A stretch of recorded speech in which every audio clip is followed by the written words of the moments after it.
that I first introduce to you two speakers who you have not yet had the chance to meet, give them a chance to respond in a brief way for a few minutes to the question, and after that I would immediately give the microphone to you, and you can then ask, let's say we can collect 5 or 6 questions from you, and then you can really steer them the direction of this panel, and then I would ask the panelists to respond primarily to your questions. So I'd like to begin first of all by saying the name of the title discussion, Supporting Democracy in Central Asia, New Challenges, New Approaches. So this is, I think, very much going to be the leading question, actually, throughout the next 3 days. But I think today we have a wonderful chance to introduce it. We had many references today, of course, to Afghanistan, also to Pakistan. And therefore, I would like to begin by introducing a very special member of this panel, Dr. Sartaj Aziz. Dr. Sartaj Aziz is the former Foreign Minister of Pakistan, the Vice Chancellor of Beacon House National University in Pakistan. I'll just say a few words about his background. He's a trained development economist. He entered the political sphere in 1950. In 1967, he had become the Joint Secretary and Planning Commission of Pakistan. He was a chief contributor to Pakistan's 3rd and 4th 5-year plans. He began his international career in 1971 in Rome, working for the United Nations Food and Agriculture Organization. In 1975, he moved on to work with the World Food Council and later for the International Fund for Agricultural Development from 1978. He served as senator for the Northwest Frontier Province of Pakistan from 1985 until 1999. He holds a master's degree in public administration and economic development from Harvard University. So maybe we could just take the opportunity now to warmly welcome Dr. Aziz.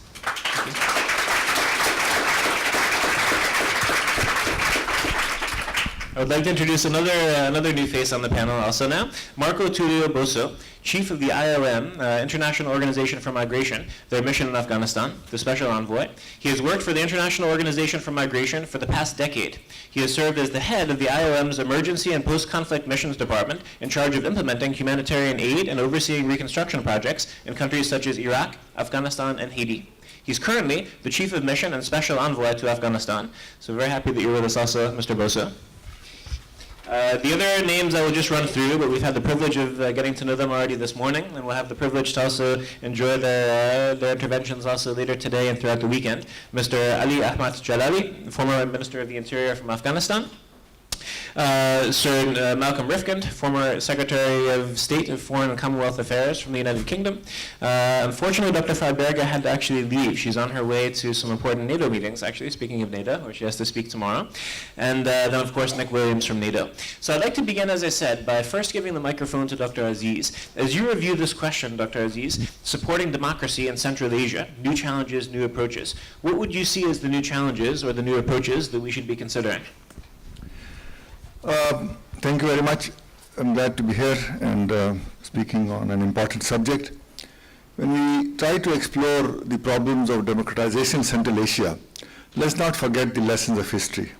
As Dr. Schulz pointed out this morning, both Afghanistan and the whole region has many important lessons. Some of you will recall that before the Russian occupied Central Asia in the 1920s, Central Asia was a very progressive and culturally rich area. In fact, many of the monuments, advances in geography and astronomy took place there long before, in fact, the Mughal Empire in India, people emanated from there. So it was a remarkably rich and culturally diverse and advanced area.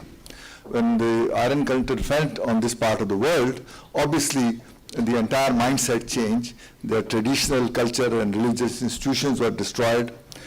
And now with those kind of autocratic mindsets, which have got generated of not one generation but 3 generations, to expect them to imbibe the values that are necessary for democratic institutions and processes are not easy. And particularly because of the geopolitical realities of the region also. In other words, while the Afghan war and the disintegration of Russia created these 15 Central Asian independent states, out of which 6 belong to Central Asia, their rule and their power structures have not changed, and the Russian influence on those regions still remain. So if you have lifelong presidents in Uzbekistan and Kazakhstan, obviously the desire to change, in fact the Kyrgyzstan example is persuading those leaders to say, look, you need a strong leader, otherwise this kind of a thing happen. So it will require greater soul searching. Let me sort of since we've also discussed earlier the problem of quote-unquote democratization of Afghanistan, let's also remember that before the Russians invaded Afghanistan in December '79, Afghanistan was a fairly moderate and a well-managed place. There were small tribal leadership and all that, but it was a peaceful place. When they came, they destroyed their traditional tribal structure, elevated 7 landlords, warlords who were fighting, and these people who are today the militants and Taliban who are also threatening Central Asia were the product of that war. They were trained, armed and funded by the United States to fight the Russian. And the Islamic ideology was deliberately promoted in those madrasas because here was an infidel power which has invaded Afghanistan and you are defending Islam. And what happens in 1990 when the Russians leave? The whole world abandons Afghanistan. They don't realize, as I think Sir Malcolm pointed out, that the war in Afghanistan not just disintegrated, led to the collapse of the Soviet Union. It accelerated the democratization of East Europe and a major impact on world history. And in 1991, we all abandoned them and led them to their fate. And what happens? The 7 warlords start fighting among each other. And that is when Taliban were born in 1994. And these Taliban are the same Afghan Mujahideen who had fought the Russians when armed, funded, and supported by the United States. So in this context, therefore, what happens then? And I think I'll, because of shortage of time, end with my bottom line, that should great powers, big powers, be allowed to pursue their strategic or security agendas in the world in a manner as to destroy other societies, like they have done in this part of the world. And if they, I can understand in the early part of the last century, when Europe itself was occupying, colonizing Africa, it could not object to Russian marching into Central Asia. But in 2001, Sir Malcolm was quite emphatic that Al-Qaeda was responsible for the attack on 9/11. I have not seen any conclusive evidence that that primitive place with such primitive communications could have, all the 18 people who were there, none of them were either in Afghan or Pakistan, they were Saudis and others, but most of them were living in the United States. So Al-Qaeda was an amorphous network of people whose mindset was affected by a large number of other factors. And so then, in fact, up to 99 when I was foreign minister of Pakistan, I never heard the word Al-Qaeda. In all my interaction with the Taliban and other people, the Al-Qaeda word didn't exist. This amorphous enemy developed after 9/11. And so we said, since they were probably supporting, let's go there. Now what has that achieved? Have we achieved our objective that we had in the process? It's true that Al-Qaeda never was strong enough. In fact, Afghanistan is a small country to be a threat to a place 6,000 miles away, 10,000 miles away in America. With that primitiveness one doesn't see. It was a revenge. In the process, do you kill many times more Afghans than were killed in New York? Is that the way to conduct statecraft in this day and age? And in the process, you further alienate, and after 20 years of war, civil war, you subject them to a further 10, maybe 20, maybe 15 years of further war. And in the process, if you define your objectives, what objectives have you achieved? Is insurgency down? In fact, if we had allowed, we had given help after the Russians left Afghanistan in 1990, given jobs to these people who were only students and fighting the Russians, and started reconstruction, 1/100th of the amount that we have spent on the Afghan war now had been spent in Afghanistan. Afghanistan today will be a very different place. But the priorities are very different. And nobody thought about this. And why are Taliban threatening Pakistan? After 9/11, where would those 150,000 or 200,000 people go? Obviously, they were pushed. So the American attack not only complicated the Afghan situation, it complicated the Pakistan situation by pushing those Taliban who were looking initially for a refuge to hide somewhere. Then they realized that unless they rule that place, they are not safe. So the tribal area is an ungoverned place. The British were very sensible. They realized that you don't occupy tribal area, just like they couldn't occupy Afghanistan. And so they are now threatening Pakistan. So this kind of, and that is why Pakistan has become a melting pot of global fault lines. They're not our fault line, starting with the Palestinian war, those people came, then the Russian invasion of Afghanistan, then the 9/11 invasion of Afghanistan after that.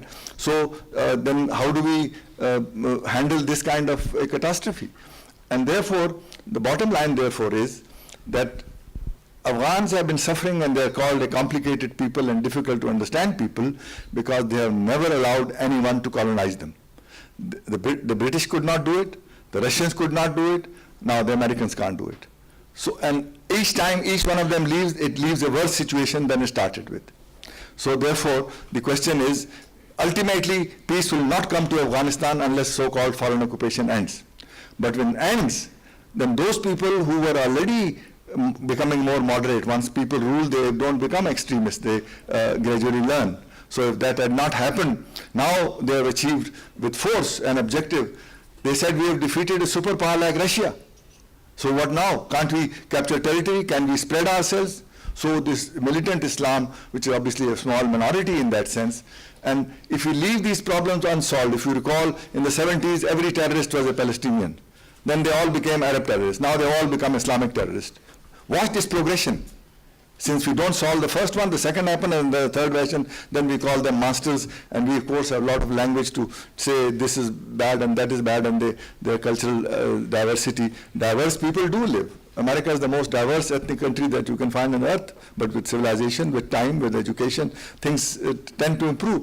But if we put turmoil, and don't forget the great game of the 19th century, when when foreigners come, they make one tribe fight the other. They make one clan and one ethnic group fight the other. And this way you complicate the situation. So if we leave these societies alone, give them a chance, and give them whatever help, at least not discriminate against them, I hope the world will be better off, and even this region will see peace and democracy, including Central Asia. Thank you.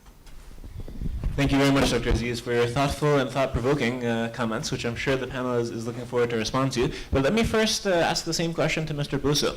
How do you see the next challenges and possibly new approaches to solving them? That's kind of short. Yes. Good afternoon, everybody. I just want to make a clarification of what the international organization does, and this is support the government of Afghanistan and the member states that conform the organization in the management of the movement of people. So how this is linked to democracy in Afghanistan, in the region, I think has to be tracked back a little bit. And we were listening this morning to a variety of considerations of the key speakers before this panel. And we are talking about huge borders, extensive borders between Pakistan, Afghanistan, Iran. We're talking about a border that is a border for some states, or for one state, and a line for another one. And you have read and you know the massive population displacement that Afghanistan has had during the last 10, 15 years. There's where we come in. Our main job, our main task is to support the government of Afghanistan and the governments in the region to try to look for ways in which the population movements in the area can be managed and can be supported. Not restricted, but supported along the tribal traditions, the ethnic diversity of the country. And this is how do we incorporate these elements, which are also a very important part, I would say a decisive part of the culture of Afghanistan and the region, into the consolidation of democracy. It is important that we understand that these states have grown as states in very different ways, but the population has links and ties along or on the different sides of the border that go beyond what the states, first the former Soviet Union around Afghanistan, then Pakistan as a young nation, have decided that the borders would be. So if you talk to a Pashtun that goes back and forth to Peshawar because he has family and a lot of links there, for him certainly there's no such thing as border.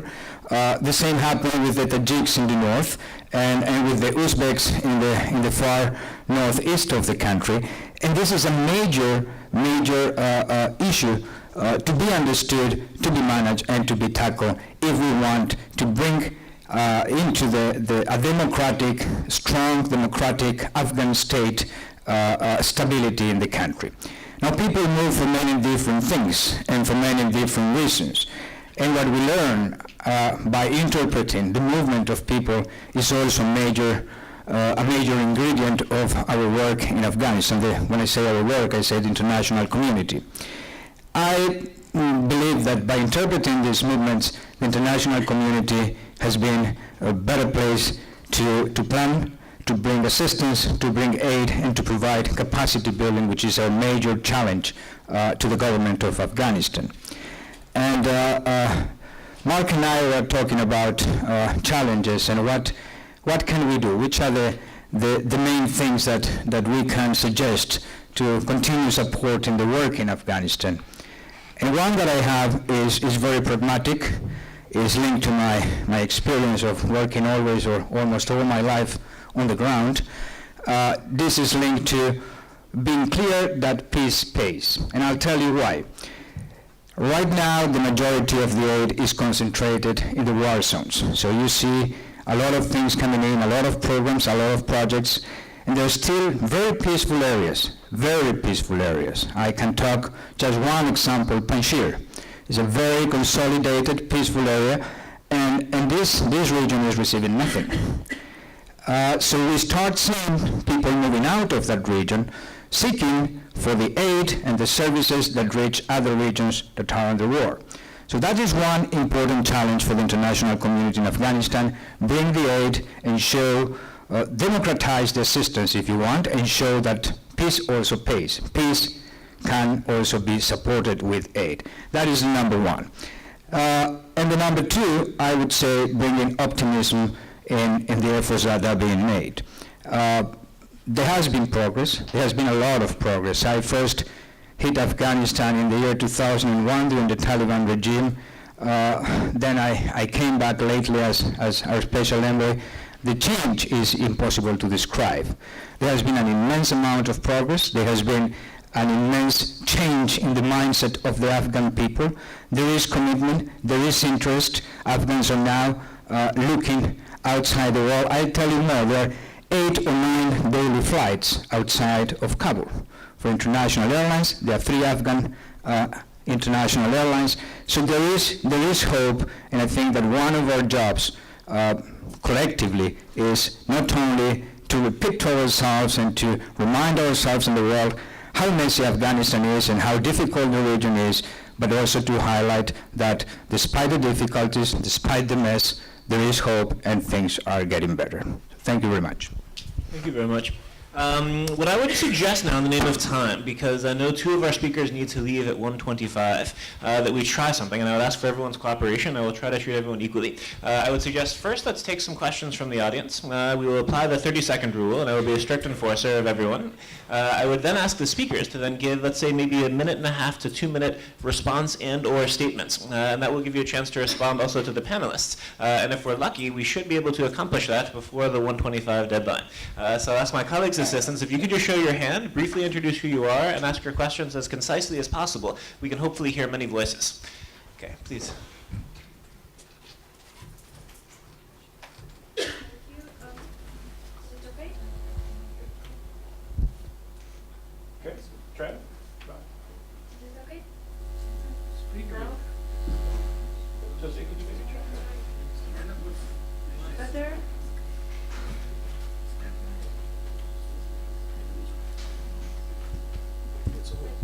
Okay. Hello, my name is Gosia. I'm Polish. I'm graduate from the University of National Defense and Westminster University. I would like to ask you how we can involve more Muslims people to help us in kind of to decrease the radicalized young people, especially after the unsuccessful attack in December last year. Do you have any idea how to do it? Thank you. Thank you. And maybe right in front of you, I think there was a question also. We can go to the back. Okay. Hi, my name is Anishka. I'm half Swedish, half American. Dr. Aziz, I was just curious, did you mean to say you don't think that Al-Qaeda was behind 9/11? And if so, I was just wondering what other players there might be that you would think would be involved. Thank you. Thank you very much. Now let's move to the back on the right. See many hands. Try to take them. Right here. Yeah. Robert Chatterjee from Zenit Middle East Quarterly. In terms of winning hearts and minds, what role did the 2009 presidential elections play? Because that was a kind of democratic offer that was disappointed. And how can we maintain or safeguard that this does not repeat in the 2010 parliamentary elections, and that Afghanistan would still have a parliament that is standing up as it does at this time and not falls under control of the president again? Thank you. I think next to you there were a few questions also. Okay. Oh, just to the right there. Right there. Hello, my name is Katja Möhl. I'm a master's student in journalism and media. My question is that a lot of Afghan children are coming to Greece, refugees coming to Greece, staying there. Sometimes it takes them a few years arriving there, and then they're trying their way into Europe, entering Europe. Often it works, sometimes not. So my question would be, how could you secure the situation in Afghanistan that for those kind of boys, I mean, sometimes they're even only 10 or 15, seconds. 18 years old. Yeah. So that would be my question. How could you secure the situation in Afghanistan? Thank you. And just to the right, I saw a question there. Okay, let's take two more. Yeah. Hello, my name is Daniel Kirchner. I'm a coordinator for Master's Program International Administration and Conflict Management at the University of Constance. So I was especially interested in the statement of Mr. Boasso saying that you have to show how peace talks. You hear many agents in the field talking about if you move to a certain region that is calm, it becomes uncalm afterwards. How would you tackle that problem? Is this connected with the agents that do it, or how would you proceed with that? Okay, and if you could just pass the microphone in front. Yeah. Okay. The Honourable Gentlemen, I have a short question. We all know Peter Scholler-Tour, and one of his theses is let's get the warlords on board. My question is, do you agree with that, and on which cost, and what about limits when taking warlords on board? Thank you. Thank you very much. So I know it's a mission impossible now for the panelists to only in a brief, let's say, minute and a half, 2-minute response deal with all of these questions. But I would ask for your cooperation so we can try to, again, get as many perspectives as possible. However, I'd like to first begin with our former Minister of the Interior from Afghanistan, Mr. Ali Jalali. If we could please have your response. Thank you very much. I think we have a problem here. The problem is that we make statements. Dr. Aziz made a very comprehensive analysis of the situation, but there are certain issues that one has to take, to contradict it. So therefore, I don't have that chance now to do this. And also with the kind of other issues that was discussed here. I'm not going to talk about this today in the interest of time, but tomorrow I have a lecture which is myths, realities, and challenges in Afghanistan. I will talk about it tomorrow. But still the problem is there, misunderstanding everywhere. And unfortunately, even when we claim that we understand something which others do not, that is also misunderstanding. And so it is a double jeopardy, as they say. And unfortunately, sometimes policymakers, even opinion makers, are instead of basing their policies, their judgment on objective analysis of the situation, they try to interpret reality of the situation to support a certain line of policy or a certain line of judgment. That's the problem, I think. I can see it in Central Asia, I can see it in Afghanistan. So therefore, I think we have to be aware of this. We come to some of the questions that came up here. Afghanistan does not have an ethnic problem in Afghanistan today. Afghanistan is composed of different ethnic groups, and it is not a tribal. All Pashtuns in Afghanistan are partly tribal, They are more integrated into a nation than the Pashtuns in Pakistan, which was always dealt with separately. So therefore, it is not, the nationhood of Afghanistan is not based on ethnicity. It is based on common interest. It's a sad lot of Afghanistan that it served always a battlefield or imperial ambitions. It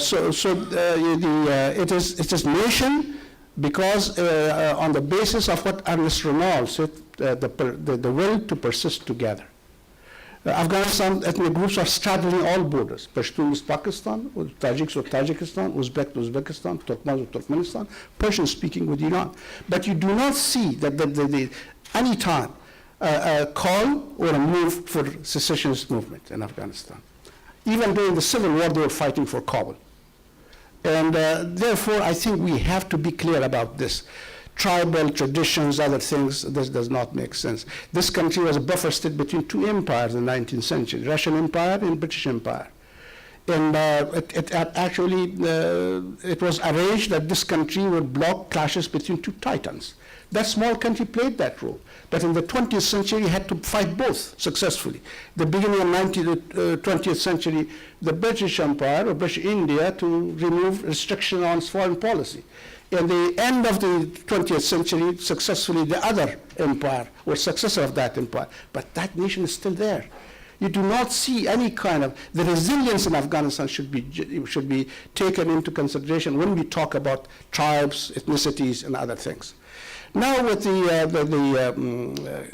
the question about the election that came up, Afghanistan is a very, suffered 30 years of war and violence.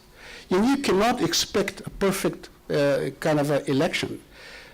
Even a perfect election in Afghanistan will not actually be the source of legitimacy. The legitimacy in Afghanistan does not come from ballot box. It comes from the effectiveness of the government. Even if you hold a very effective elections, if the government cannot deliver, the legitimacy will undermine. The same thing would be in the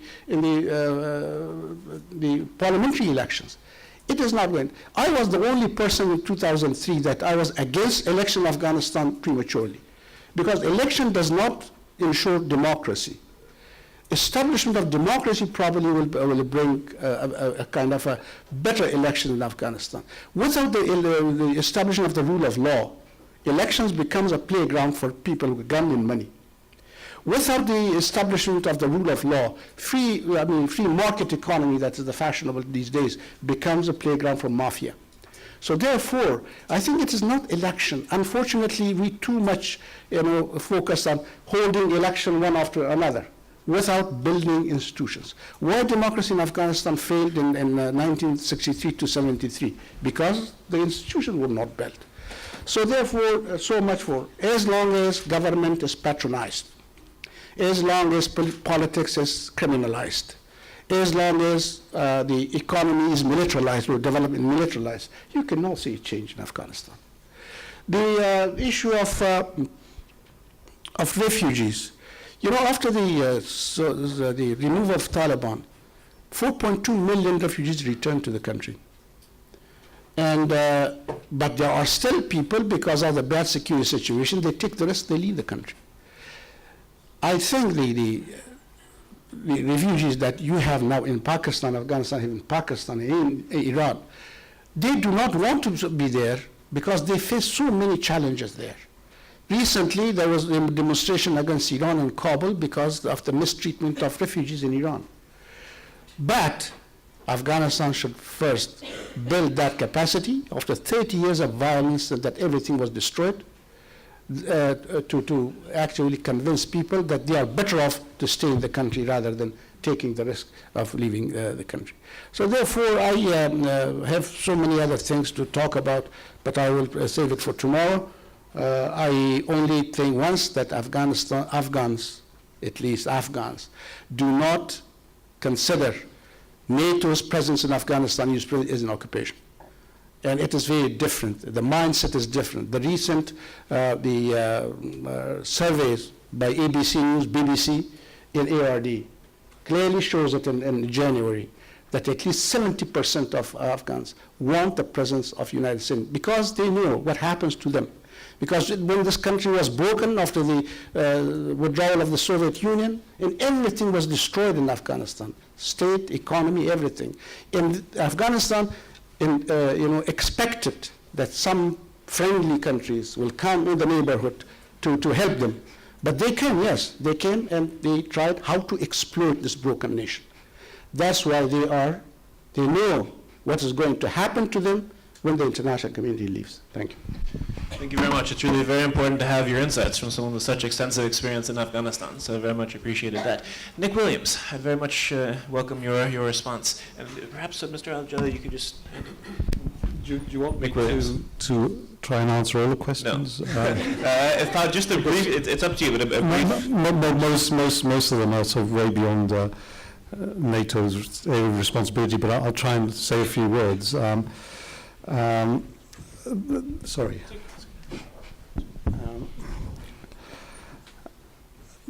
First of all, question about engaging young Muslims. I mean, that, again, we all have our personal views. My only advice, looking from my own personal experience, when the sort of people of Pakistani origins, first, second generation that I went to university with, were all modern-minded, secular, outward-looking. Their children are less so, and I think basically there is a problem of identity among our young people, and it's more a phenomenon of youth culture than of often global Islamic influence. But that said, my only advice is don't assume that all young Muslim people are Islamic in the extreme sense. Most of them aren't. And I think if one of the problems about this debate is that we've already got ourselves into the situation where we see being Islamic is a problem or being a Muslim is a problem, and I think we ought to get out of that and recognize the reality of the situation that most people who've come to our countries or whose parents or grandparents came to our countries actually want to succeed in the same way as everyone else.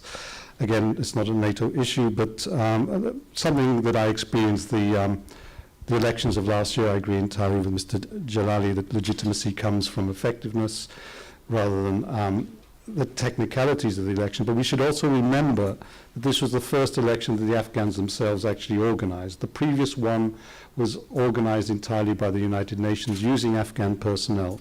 Those personnel now were left more or less on their own, except with support and advice from the United Nations. And there was a considerable, and it was recognized, achievement in the way they organized these elections. The day of the elections themselves was considerably disrupted by Taliban attacks and insurgent attacks, but still many people went out to vote.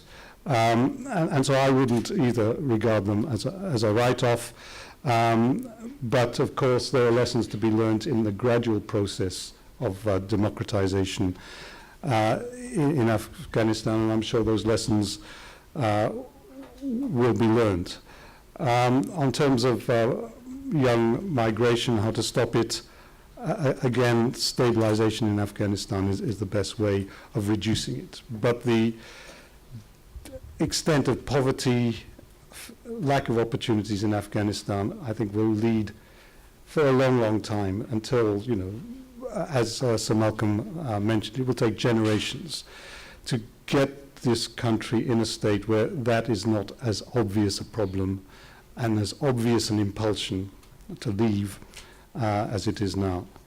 Inequality of aid, again, I agree entirely. I mentioned that ISAF is working, as well as dealing with the insurgency in the south and east, is working towards what we call transition in the more stable provinces. Transition does not mean exit. For me, it means a normalization of relationships. So the ISAF becomes an international security assistance force, which is always intended to be. We will assist the Afghans. But part of that assistance and part of that preparation for transition is to ensure that those relatively stable provinces also have other elements in place, such as aid, such as the quality of aid, so as to demonstrate we're not leaving, but we're staying in a different relationship, supporting those people who can take responsibility, those provinces which can take responsibility. And in terms of warlords, I think it's a very, very difficult question. The parliament is made up largely of different types of warlords. Government in Afghanistan,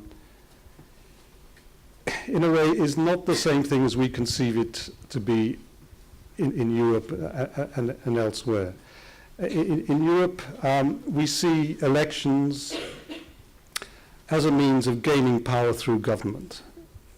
I may be wrong, but my impression was that government and governance is secondary to politics in Afghanistan. And politics is about doing deals with people so that you can reward them with positions in government or as police chiefs or as governors in order to retain the support. It's the, in a way, precursor to the elections. Before you have an election, you do your deals with different people. And inevitably you do deals with the people who can deliver votes, who can deliver stability, who can deliver peace, as well as being often these people can be linked to corruption and so on. But that's the way it works, and it's only through a gradual process of transparency, pressure, aid, assistance, advice that we can weaken the power of these warlords over time. But of course, some warlords evolve into power brokers rather than, even if they derive their power from their role in the various conflicts. But it's a very difficult problem, and certainly in terms of ISAF and NATO, our military commanders, while they engage with the population more and more, are very careful about which groups and what effect on the groups they engage with. Thank you very much. Thank you very much. Sir Malcolm.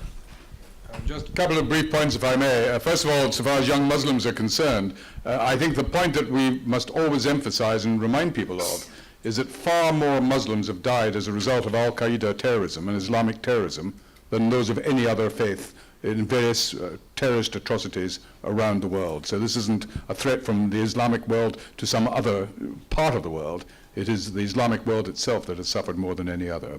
On the point that Dr. Aziz raised, I was rather disturbed, Dr. Aziz, that you seem to be raising some doubts as to whether al-Qaeda were responsible for 9/11. This is one of these situations where there need be no controversy. Bin Laden, Khalid Sheikh Mohammed have themselves admitted they've indeed taken great pride in their responsibility for the terrorist outrage in New York. When you get the prosecution and the defense agreeing, I don't really think you need to be concerned that there remains doubt as to who was responsible. There's much other evidence as well. It is not a matter which is in serious dispute. Finally, on the question as to the parliamentary elections and presidential elections in Afghanistan, I very much share with what Mr. Jalali has just been saying. You know, it's worth remembering that if you want to look at the progress of democracy in Afghanistan, it's perhaps not entirely fair to compare it with Sweden or the Netherlands. It's better to compare it with its neighbors in the region of which it is part. Next to Afghanistan is Iran, where there was such massive fraud in the elections a year ago. The whole nation rose and has been suppressed by bullets and bayonets and executions and all sorts of terrible things which continue to this day. To the north of Afghanistan, we have a series of dictatorships where no free elections of any kind have been permitted in Turkmenistan, Uzbekistan, Tajikistan, and so forth. And even to the east of Afghanistan, in Pakistan, very sadly, most of Pakistan's history has been of military rule. Democracy has not yet taken root in the way that we would like to see. So when you look at it in that slightly wider regional context, what has been achieved in Afghanistan is far from perfect. It does have huge problems of the kind that have been described, but compared not just to its own history, but to the region of which it is part, Afghans have more freedom, have more choice of their government, more ability to object to their government, more freedom of speech, more freedom of media, more freedom from arbitrary arrest than pretty well most other countries in the region of which they are part. So a long way to go, but it's a pretty good start. Thank you very much. Dr. Aziz, Mr. Boasso, I know you have to leave, but maybe you could, we have to allow you both to give a brief response. Okay? I'm not going to be very long. Please. Hello? Yeah. I just want to mention 2-3 things on the issue of movement of people that was asked around there, and on the warlords. I think that having worked in post-conflict and post-crisis situation almost all my life, whether they're warlords or not, I think everybody has to come on board if we really want to ensure stability. And this is something that is not new.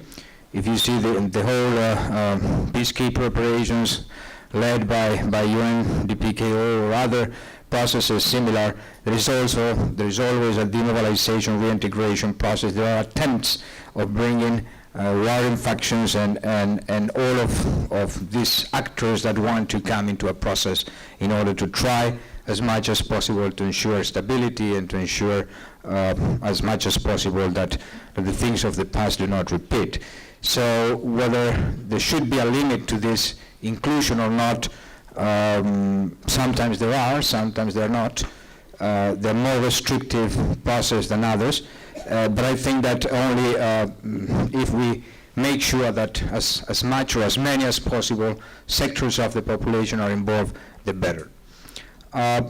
Regarding what I mentioned about bringing the aid to areas that are consolidated and peaceful, I think this is a major challenge, and we risk always in a process like Afghanistan, and it is not an exception. There are other places where this risk has happened. I remember only Guatemala, where there was a major uprising of native indigenous population because they were seeing a peace process going on where the aid was concentrated in what was called the peace zone, and nothing was going to the indigenous communities. It was a major issue. In other places, this has happened. I'm not saying this is happening in Afghanistan. I'm saying this is a warning signal.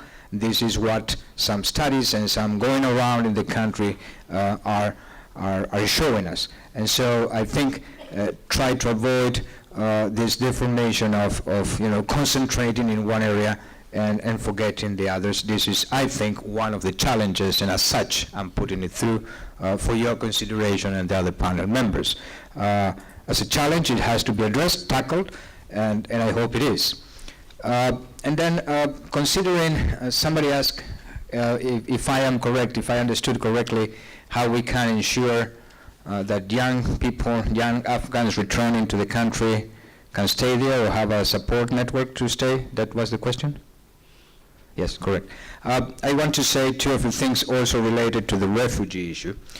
The refugee issue is a long-standing in the region. I believe we have moved gradually but consistently into a different situation. We have a migration management situation or phenomenon, or migration phenomenon with a refugee dimension, which is completely different of what was going on before, what was purely a refugee situation. That is the first distinction that I think is important to highlight, because people move out of Afghanistan now for different reasons than before. Of course, there are some within these migrant flows that come to Europe or go to Iran or go to other places seeking for better ways of living. There are some refugees within those flows, that's a fact.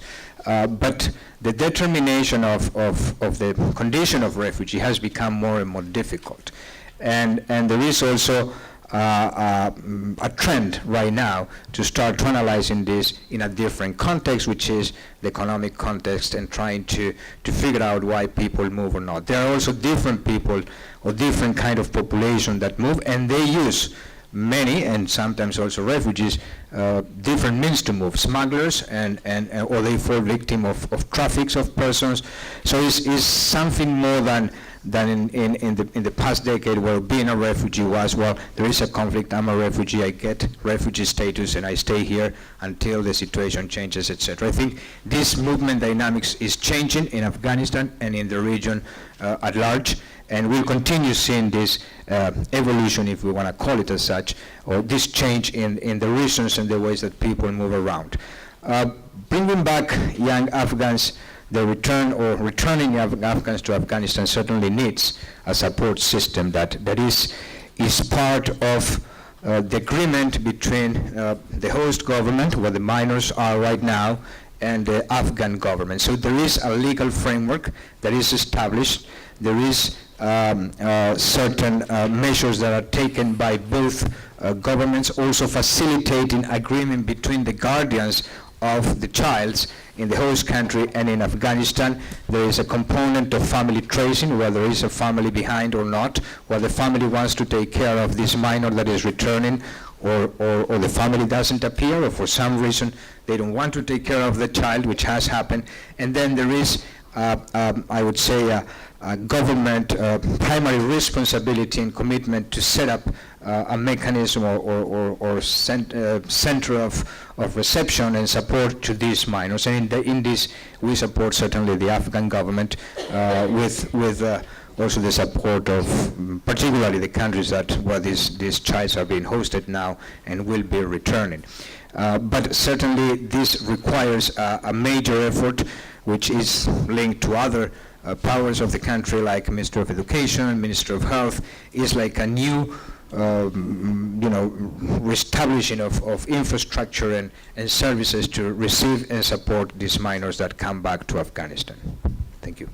Thank you very much. I would very warmly welcome the concluding remarks from Dr. Aziz. I'll just address one question, and that's Al-Qaeda and 9/11. I hope I'll have a chance to discuss it with Sir Malcolm in greater detail at lunch or dinner. But just briefly, for those of you who probably are not familiar, Osama bin Laden came to Afghanistan during the Russian Mujahideen fighting the Russians before 1990, and along with many other Arab volunteers. But once the Russian left, he migrated to Sudan and set up camp there and stayed there for several years. In January 96, he moved back to Afghanistan when he found that Afghanistan was an ungoverned country and was tremendous chaos and vacuum there. And he moved to Kandahar, where there was no major warlord. He came to limelight in 7th August 98 when there were attacks in Nairobi and Dar es Salaam, and they were traced to him at that time because one of the factories in Sudan was also attacked at that time. And that's when the Al-Qaeda name came up and the whole thing happened. After migrating to Afghanistan, he remained in Kandahar, and he kept Mullah Omar, who was the virtual ruler of Afghanistan during the Taliban regime, in Kandahar. Although the Prime Minister Mullah Rabbani and other cabinet were running from Kabul, he controlled the main policy issues like destroying Bamiyan and so many other things. And I think he also provided funds to the Taliban because they were still fighting for the remaining 10% of the territory. So by then he became a kind of symbol, ideological symbol for all the groups, which in one groups are individuals who are fighting for militant Islam to achieve one objective or the other. So that is certainly true. The 9/11 Commission on this subject has not provided any conclusive evidence of the amount of planning of that particular operation that took place. In other words, one can accept that he provided the symbolic inspiration to all the groups which may be doing one thing or another in different parts of the world. But because he provided that symbolic support, because he had taken shelter in Afghanistan and they were his host, to what extent Afghanistan and its people have then become responsible for what happened in 9/11? That is the angle I was trying to advocate. Because now there are people who destroyed the train in Spain from Morocco. Now, there are groups which do this kind of thing. How much is Morocco as a state responsible? So Afghanistan has suffered enormously because of this link. Now, there is no doubt that these people, so-called groups which are radical, they were fed by, starting with Palestinian problems, starting with many other problems. They have become radicalized because they feel injustice is being done, and desperation also lead to terrorism. So as I think our colleague from Seychelles asked us this morning, we have to ultimately go to the root causes of these problems, because terrorism is a phenomena which had happened in the last 50 years. And it is these kind of desperate things. And then it acquires an ideological connotation of its own, which is unfortunate. And it requires, as in the morning also we heard, winning the hearts and minds of the people. I agree with Mr. Jalali that 70% of people in Afghanistan support NATO because it has brought education, it has brought jobs, it has brought some reconstruction. But if 30% who are radicalized, and they are the ones who are ready to create instability, you won't get peace. So I was not saying that majority of people do not accept them, but there are enough hardcore people who, there are three things they say. Foreign occupation is one, rich versus poor, and strategic interest broader, west versus east. So these things appeal to the people in Afghanistan, and particularly on the Pathan side of Afghanistan, which mostly Taliban are. And therefore the political dialogue that we are talking about has to take into account these diverse factors before we are able to succeed. Thank you very much. Thank you very much. Well, I really am grateful to have had such a distinguished panel discussion despite the time pressure. Before we express our gratitude to them, I would like to also ask a request of the participants. I'm not someone who uses the word problem in my vocabulary, but I would say we have a time challenge coming up, and I would ask for your cooperation with the time challenge. At 2:45, the U.S. ambassador is scheduled to arrive, and I guess for security reasons, it's fairly important that we're already here when he also arrives, and then we're going to begin punctually at 3 o'clock for that session. So I'd ask, first of all, your cooperation to please be back punctually at 2:45. The second request, we have a speaker's lunch organized for the speakers. And in order to make sure that we can try to squeeze that in, I would request all of the participants to please stay in your seats, if possible, 1 or 2 minutes. Allow the speakers to just swiftly move by you. I think we can take the exit here to the right as fastest, and then we can head to the speakers' lunch, and I think we should still be able to fit everything in as planned. So having made that request for the logistics, I would now ask you all to please join me in thanking this very distinguished panel. Thank you.